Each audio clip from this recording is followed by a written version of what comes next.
আজ ইয়াউমুল জুমআ, সবাই বেশি বেশি দুরূদ পড়বেন। আল্লাহুম্মা সাল্লি আলা মুহাম্মদ ওয়া আলা আলি মুহাম্মদ কামা সাল্লাইতা আলা ইব্রাহিম ওয়া আলা আলি ইব্রাহিম ইন্নাকা হামিদুম মাজিদ।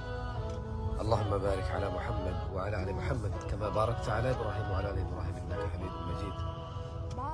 আর একদম ছোট করে যদি বলি তাহলে আল্লাহুম্মা সাল্লি আলা মুহাম্মদ বলতে পারেন, অথবা একটু সুন্দর করে বলতে চাইলে আল্লাহুম্মা সাল্লি ওয়া সাল্লিম আলা নাবিয়িনা মুহাম্মদ, এভাবে বলতে পারেন। সামনে যদি কোনো মানুষ রেগে যায় বা ক্ষেপে যায়, সেই ক্ষেত্রে তাকে বলতে পারেন সাল্লা আলা নবী, মানে আল্লাহ নবীর উপর দুরূদ পড়ো, যাতে সে দুরূদ পড়ে এবং দুরূদ পড়লে যাতে তার রাগ কমে যায়। তারপর সামনে কোনো রাগান্বিত ব্যক্তি অথবা কোনো